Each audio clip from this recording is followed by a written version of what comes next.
Today we are going to walk through the district management options within the backside of the CMS. So I'm already logged in here. I'm going to click on district management over here on the left. One of the first things that it brings up under the district is this district detail section. You will want to make sure that all of this information here is correct. If you give this to us whenever you start your planning and your designing and that type of stuff, this should already be filled in. But if any of this information does change, you can go in here and edit this information at any time. The information that you put in here will appear on the footer of your website. So if you change your address or your district name, it will also make the change on your footer on your website, and it will make it as soon as you save it. The other option that you have to do here is to log into a Facebook page. This grants access, and it takes basically any kind of news articles that you post on your district news, which we're going to look at here in a second. It will take those articles and post those on your Facebook page if you tell it to do so. That's what the login to Facebook option is. I'm going to go back to district home here. District social links. This gives you the ability to add any kind of links that you want also to your footer. So if you have a Twitter or a Facebook page, or I'm going to click on add social link here. If you have additional possible social media websites that you want added to your footer, you can add those using this, and you can put the link in right there, select the link type, and whether or not you want that link to open in a new tab or not, and then that will appear on your footer as well. So that covers our district detail section. Over here on the right, we have our district options, and this is where you will work out of most of the time if you are using district management. First thing that we're going to look at is district news. And if we click on that, this is where you add all of your news articles that appear on the home page of your website. So you see here that we have some examples. I'm going to click on add new article. And what you do is you put in a title for your article. So if you maybe have some back to school information, you can type in back to school. And then you have to set a news date and an expire date. It's something that's required. The news date, when you click on that, it brings up a calendar. If you want it to post immediately, you will select today's date, which is highlighted in blue. If you want it to post maybe a week later, but you want to go ahead and get that in there so you don't forget about it, you can set that news date at a later date, and it will post on that date. And the expire date works the same way. If you want it to expire, let's say today, you would select today. Or if you want it to expire maybe a month from now, or maybe up until the very first day of school, you can change the month and select a different date, and it will put your expire date in here. Your subheader, that is something that's basically maybe an introduction to what you're going to say. It's not necessarily the full news article. You can see that there is a limit of 2,000 characters here, so you can put maybe it's just a small introduction leading into the actual news article, and then down here under news content is where you would put your full article contents, maybe some pictures, some videos. You can also insert some pictures and videos up here in this section, but this is a teaser. It's just maybe an introduction. Down here you have the option to add a video if you want to. If you do not want to use the option up here, you can add a feature video right here. You can also add a news image. Down here under schools, depending on your permissions will depend on what your list looks like. If you're a district website manager, you should have the option to see all of your schools. Maybe if you're only managing the elementary schools for your district, you will only see the elementary schools, but this will depend on what your website administrator has set up as to what schools show up here. And of course, all you do is you select whichever school you want that news article to post to, and it will post. And then I'm going to click save.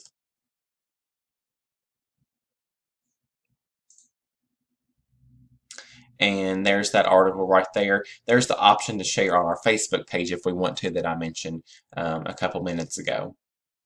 Now we're going to go over here and look at district forms. Your district forms, it works basically what it sounds like. You can add any kind of PDF documents, Word documents, PowerPoints, anything like that. To add a form, you want to start with the form category. And so you can enter a category name here. So maybe we want to do back to school information.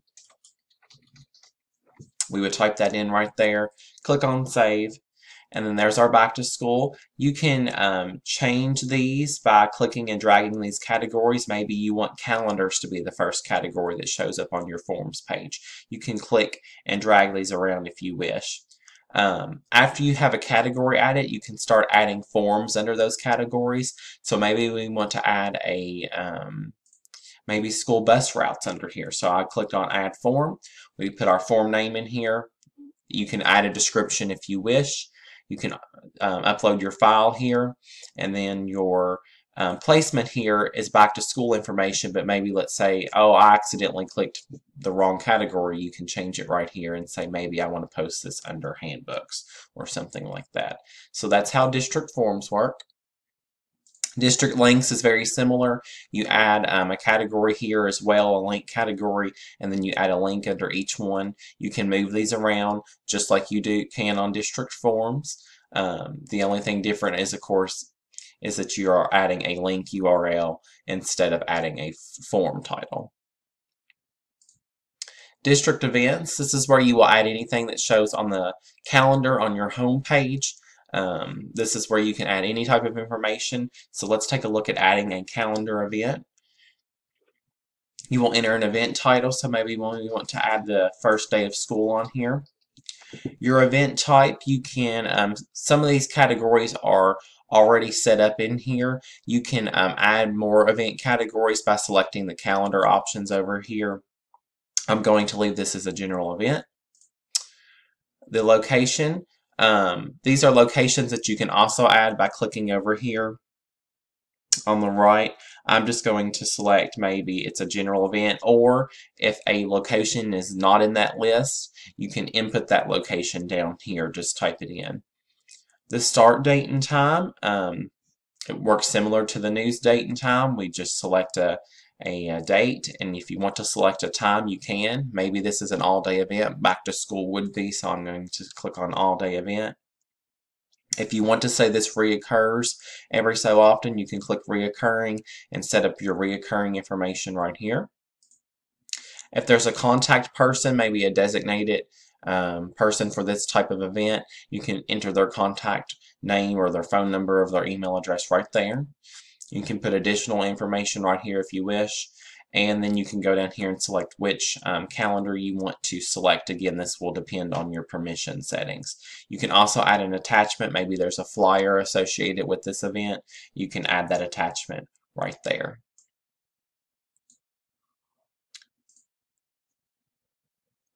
Now we are going to look at the district photo gallery. This is different than the header gallery, which we will look at here in a few minutes. The district photo gallery is a page with photos. You can go in here, you can see there are some galleries already on here. You can add a new gallery, enter a title, select any kind of images. So let's say maybe I want to show the beta trip that our students just went on. And I can click add images right here. I already have my file manager set up. There's already several things in here. And you would go in here, select an image, or you can add your image right here if it's not already in your file manager. And then you can add a caption if you wish to. And then your gallery would look like this right here. You can also go in here and edit and add images even after you've already added a gallery. So if maybe you forgot an image or you want to continue to add more, and you can add captions or rearrange these images and things like that. Next, let's look at your administrative departments. These are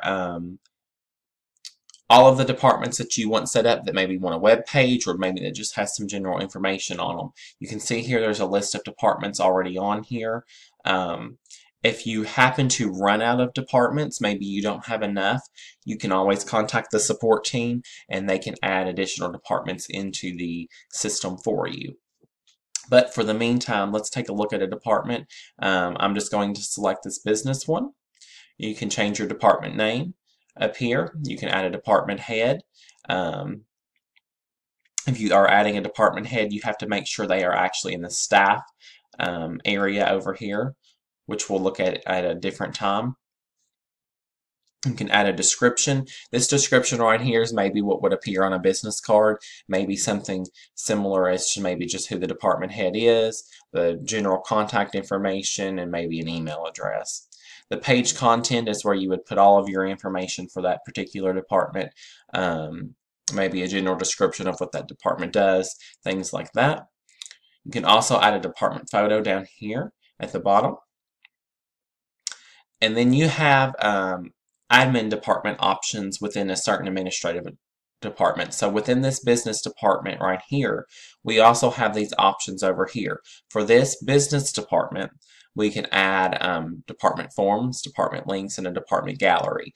These forms, links, and gallery all work similar to the forms, links, and gallery that we covered under the district options. It's just that these forms, links, or galleries would only show up on this business department page. So if I go in here to forms, you will see there are all kinds of forms here. You add your categories and your forms just like you normally would.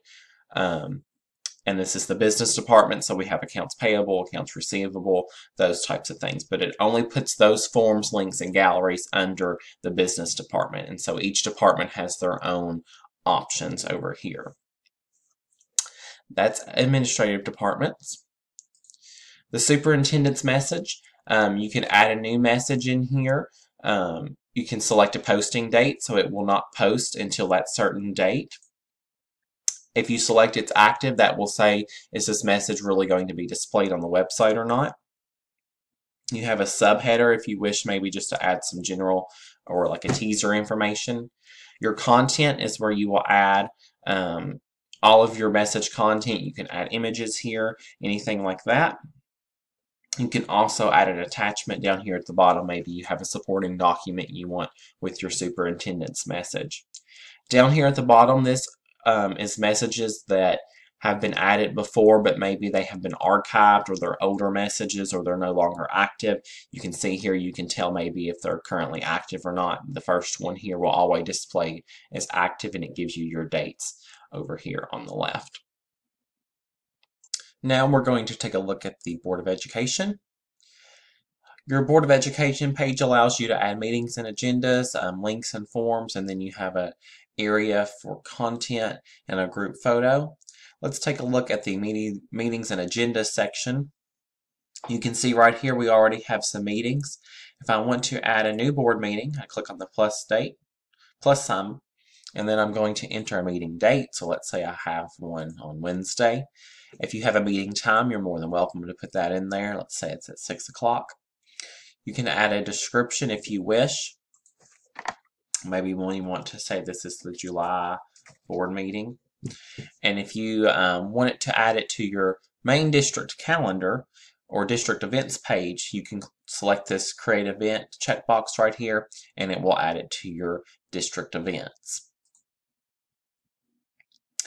And then once you create that board meeting, it gives you the option to add documents to that particular board meeting. So let's say I have an agenda ready. I would click on add new document, put in my document name. So maybe I have the agenda. I would click on choose file and upload it to my file manager. And then from document type, I can select agendas or board minutes.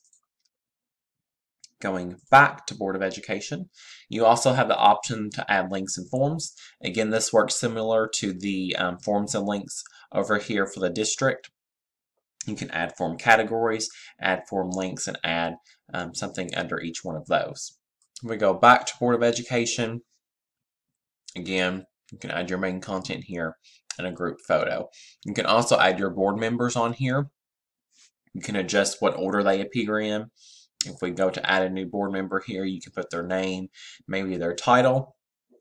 If they have an individual shot, you can add a member photo, their phone number, and their email. And if they had a bio, you can add that information there as well. So that's the Board of Education section. Let's take a look at employment. You can see here that You can add employment links on here. So maybe if you have some type of, as far as documentation as applying, you can add that there. Available jobs posted. You can see here we already have some jobs on here, but let's say we want to add a new job. So let's click on add a new job posting. We can put a title. So maybe we have a job opening for a principal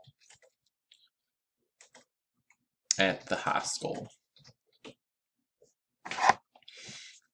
The job posting date, this is when the job will actually be posted on the employment page. So maybe we don't want this to appear until Thursday, so we can select the 14th. If you have like a job description text, you can enter that right here. We can say whether this is actually going to be active or not. The expiration date is the date that it will come off the website, similar to the expiring news articles. So if we want this to only appear for maybe a week, we can put that date in there.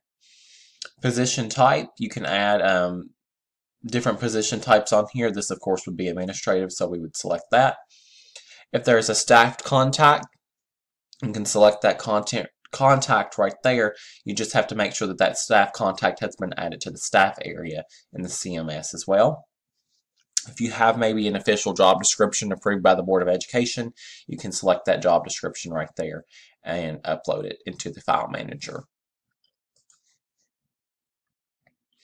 You can also add some other different forms on here.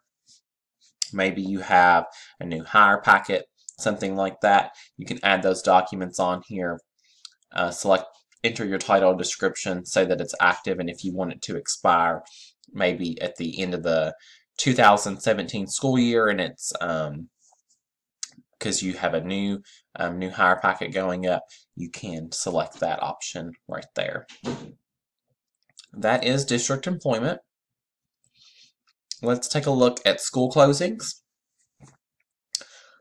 School closings, you can see we don't have anything in here right now, so let's click on new closing. You can put a closing date, so let's say maybe we have a closing today. Maybe the school's been closed for the summer or something like that, or snow or weather, whatever you want it to be. And put your closing date on there. The schools affected, so maybe at the district level we want to say all of our schools are closed, the entire district. And then we can put closed for summer shutdown. And then down here at closing type, this is where you can add different types of closing types. You can customize these yourself. It's just for organizational purposes on the back end. So if I want to add a different type, I can go in here and add summer and click on add. And you can see that it's added it right here. I can also go in and edit these names or delete them if I do not want them anymore. And I need to refresh this. So my new closing type will show up, and I'll have to go back in here and re-enter this.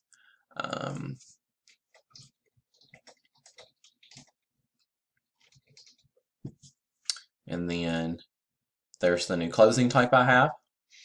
And if I click on save, you will see that it has that school closing scheduled.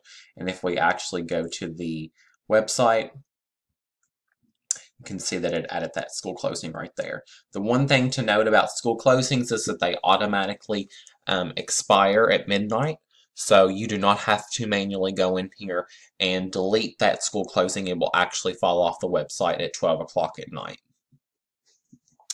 Let's take a look at building alerts. You can see here that we have different sections here. We have past alerts, future alerts, or active alerts. So let's take a look at an alert that we're going to add. So maybe we're having parent-teacher conferences and we want that to stand out on our website. So the title is just for back-end organizational purposes. So let's just say I want to name it Back to School. We want that to be effective today. You can select a time if you want it to maybe only show up for a couple of hours or something like that. You can also set an expiration date and time as well. I'm not going to. We can say, don't forget, school starts August 1st. You can select what pages you want this alert to go on. Again, what pages show up right here will depend on your permissions. And then down here, it gives you a preview. You can also go down here and select whether you want that bar to be dark or light. And if we click on Save Alert, you can see it puts that alert on there and automatically fills those times in for us. Content pages. Content pages is basically where you will add anything. It gives you, the content page gives you a blank slate. So let's say we go in here and add a new content page. You have a content page title. So maybe we want to put something maybe similar to back to school. And we want to say, and our subtitle, school starts August 3rd. This URL subtitle, it gives you an example of what it will look like here. So it will have your school's URL. And let's say I want to put back to school here. And that's what it will make our content page URL. It will add content / back to school is what it will put right here. Our content, we enter that right here. So maybe we have just some general information. We want a whole page on back to school. We can add a photo attachment here. The secondary page content is what will show up down here depending on what you select. You can have another secondary page content area. If you maybe want to add some files, we can select downloads. And if we save this, you can see that it will change this to a forms area. So we can add forms, a form category, and then add forms under that category. That's the downloads area. You can also have the option to select a photo gallery or links. Or let's say if you set one of these up and maybe you don't want to see that anymore, you can click on this hidden checkbox and it will actually hide that secondary page content. So let's take a look at our back to school page. And here it is right here. You will notice there your secondary content will appear over here on the right. So let's say if we have a download section and we want to add a form category. And then we want to add a new form. And I'm going to select a file that has already been uploaded. Save. You can see right there it appears. And if we refresh our page here, it adds that secondary content over here on the right. And maybe we don't want that to appear anymore. We can click that hidden checkbox and click on Save. And if we do another refresh, that secondary content is gone. So that is content pages. You can add as many content pages as you wish. You can also go in here and add staff permissions. So maybe you want you and somebody else to have access to this. You can go in here and search for that staff member. Again, they have to be under the staff area over here on the left. You will add their name on there and assign them access. And that will grant them access to edit that page. They also have to have some additional permissions, but we'll cover that on the security video.